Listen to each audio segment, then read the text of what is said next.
Shalom, selamat pagi Bapak Ibu jemaat yang terkasih. Sebelum kita mendengarkan renungan firman Tuhan untuk hari ini, mari kita membuka hati kita berdoa. Kasih karunia dan damai sejahtera dari Allah Bapa dan Anaknya Tuhan Yesus Kristus menyertai kamu sekalian. Amin. Saudara di dalam Tuhan, firman Tuhan renungan untuk hari ini sesuai dengan Almanak HKBP tertulis dalam kitab 1 Korintus pasal 1 ayat 3. Demikian firman Tuhan. Kasih karunia dan damai sejahtera dari Allah Bapa kita dan dari Tuhan Yesus Kristus menyertai kamu. Demikian firman Tuhan. Saudara di dalam Tuhan, nats renungan hari ini merupakan salam pembuka yang lazim diucapkan Rasul Paulus dalam setiap surat-suratnya kepada berbagai jemaat Kristen mula-mula. Misalnya seperti jemaat di Roma, Korintus, Efesus, Kolose, Tesalonika, dan lain sebagainya. Dan kita pun dalam kehidupan kita, bahkan dalam keseharian kita merasakan bahwa ucapan salam yang kita ucapkan itu, yang kita berikan itu bukan sekedar basa-basi, tetapi menunjukkan sebuah hubungan, sebuah kehangatan dalam hubungan emosional maupun dalam hubungan sosial. Yang tentunya ucapan salam ini juga bermacam-macam menurut kebudayaan dan kebiasaan serta adat istiadatnya. Bagi kita orang Batak, kita sering memakai ungkapan horas atau dalam kekristenan shalom, atau mungkin teman-teman kita budaya-budaya yang lain seperti mejua-jua, samirahayu, wilujeng, dan lain sebagainya. Saudara di dalam Tuhan, mengapa salam itu begitu menyejukkan? Ketika orang menyapa kita, memberikan salam kepada kita, baik ucapan maupun disertai dengan gerakan tubuh, misalnya ada sesuatu rasa yang sangat menyejukkan di dalam batin kita, di dalam hati kita. Ternyata, saudara-saudara, menurut para ahli, salam merupakan cara bagi seseorang untuk mengawali sebuah komunikasi dengan orang lain.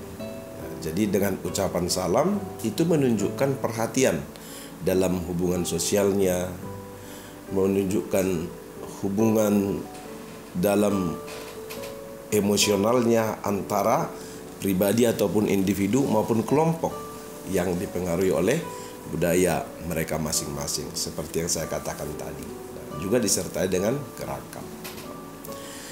Lain dari itu, saudara-saudara, salam juga menunjukkan makna berkat yang begitu dalam. Jadi kalau kita memberikan salam, itu menunjukkan harapan berkat bagi orang lain. Demikian juga dengan salam yang diungkapkan oleh Rasul Paulus dalam suratnya di sini kepada jemaat Korintus. Disebut di sana kasih karunia dan damai sejahtera dari Allah Bapa.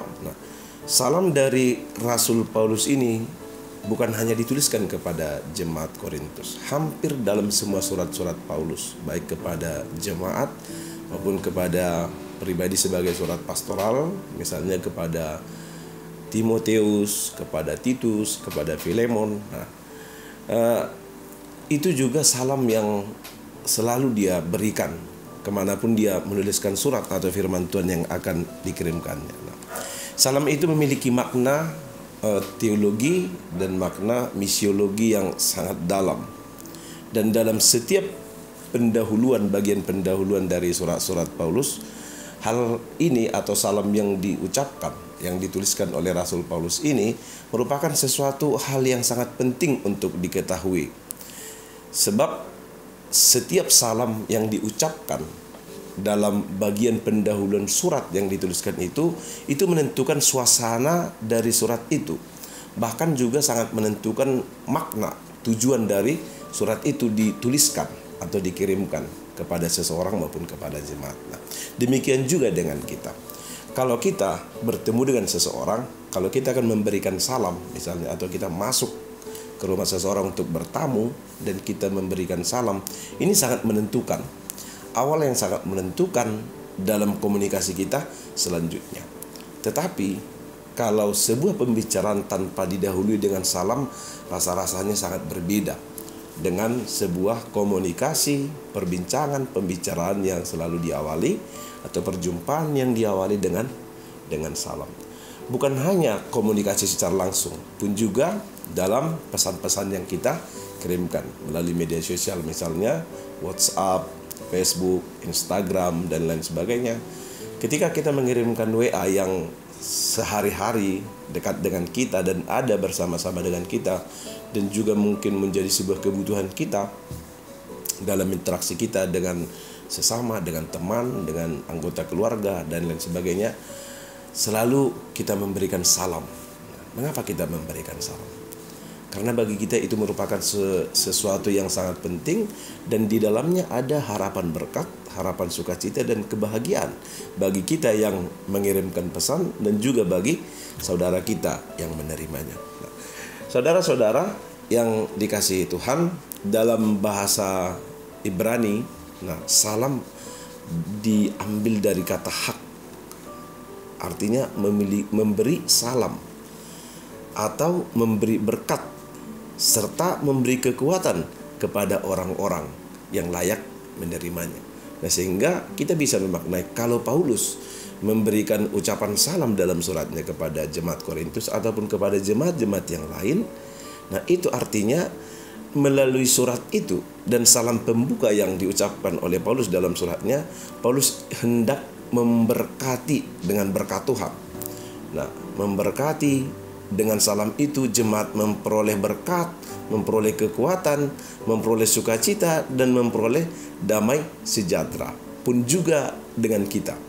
Ketika kita memberikan salam, baik secara langsung misalnya horas, shalom, atau dengan pesan dalam WA dan lain sebagainya kepada orang yang kita ajak berkomunikasi, kita juga berharap kita diberkati pun demikian dengan dia diberkati. Memperoleh kekuatan, memperoleh sukacita, dan memperoleh damai sejahtera. Nah, yang terakhir, saudara-saudara yang kasih Tuhan, menjadi menarik salam pembuka yang diucapkan oleh Rasul Paulus ini. Dalam suratnya, Paulus berkata, kasih karunia dan damai sejahtera dari Allah Bapa kita dan anaknya Tuhan Yesus Kristus. Nah, ada dua kata yang menjadi penting di sini. Kasih karunia dari kata haris yang berarti kemurahan, kebaikan, atau anugerah Tuhan. Apa maksudnya? Apa hubungannya kasih karunia Tuhan, kebaikan Tuhan, anugerah Tuhan, kemurahan Tuhan dengan jemaat yang dikirimi surat oleh Rasul Paulus? Salah satu yang menjadi makna dari kasih karunia ini adalah sebab jemaat yang dibentuk itu, jemaat yang berdiri itu, jemaat yang dibangun itu, yakni jemaat Korintus atau jemaat Kolose, Filipi, Efesus, dan lain sebagainya. Jemaat itu berdiri karena kasih karunia Allah. Itu yang pertama. Sehingga ketika Rasul Paulus berkata kasih karunia Allah Bapa kita dan Yesus Kristus, itu menunjukkan bahwa jemaat itu dibangun, jemaat itu dibentuk, dan jemaat itu berjalan, bertumbuh dan bersaksi hanya semata-mata karena kasih karunia Allah, dan kasih karunia Allah yang terus menyertai, supaya dengan kasih karunia itu, kemurahan dan kebaikan Tuhan itu, jemaat terus bertumbuh, berkembang, dan semakin teguh untuk menyaksikan kebaikan-kebaikan serta firman Allah dalam kehidupannya. Yang kedua, damai sejahtera dari kata eirene, artinya keselamatan dan kebahagiaan, yang merupakan harapan atau yang menunjukkan perdamaian antara Allah dan manusia dengan sesamanya. Dengan salam damai sejahtera ini, Paulus menekankan dan menunjukkan bahwa hubungan jemaat dengan Allah sudah dipulihkan. hubungan manusia dengan Allah sudah diperdamaikan melalui Kristus yang telah mati dan bangkit untuk memperdamaikan antara Allah dengan manusia. Demikian juga dengan jemaat menerima salam damai sejahtera ini, sesama jemaat manusia dengan sesamanya boleh hidup dalam sejahtera, boleh hidup berdamai yang satu dengan yang lain. Maka saudara-saudara yang dikasihi Tuhan, ucapan salam pembuka, ucapan salam dan ucapan berkat dalam salam pembuka dari surat Rasul Paulus ini pun juga dari kita semua menekankan bahwa salam itu sangat bermakna dalam dan begitu luar biasa, memberikan kekuatan, kesejukan, ketenangan, dan ketentraman dalam hati kita. Maka lewat renungan firman Tuhan hari ini, sebagai orang-orang percaya, tugas kita adalah hidup dalam kasih karunia dan damai sejahtera Allah yang dapat kita wujudkan dalam setiap jalan-jalan kehidupan kita. Kita pun menjadi bagian dari orang-orang yang tekun, sungguh-sungguh memberikan salam kepada orang dan menerima salam yang diberikan oleh orang lain kepada kita. Sebab dalam salam itu ada janji dan berkat serta kekuatan dan kemurahan Tuhan yang dilimpahkan bagi orang-orang yang berkenan kepadanya. Amin. Kita berdoa. Bapa di surga, kami mengucap syukur untuk kebaikan Tuhan yang menjaga dan menyertai hidup kami untuk memulai hari kami di hari ini dengan nafas kehidupan yang Tuhan berikan dan kekuatan, terutama dengan firman-Mu yang sudah kami dengarkan. Kiranya menguatkan dan meneguhkan hati kami untuk selalu percaya kepada firman Tuhan, bahkan dengan berkat-berkat yang Tuhan telah karuniakan bagi kami, kasih karunia dan damai sejahtera. Itulah hal yang paling kami butuhkan dalam hidup kami, agar kami hidup dalam damai, dalam kemurahan, dalam kebaikan, dan dalam anugerah Tuhan. Dan kami pun dengan berkat yang sudah kami terima itu, kami boleh menyalurkan atau memberikan berkat yang telah Kau kurniakan bagi kami, bagi sesama kami. Bapa yang baik, kami memohon belas kasih-Mu bagi kami untuk memimpin kami menjalani hari ini.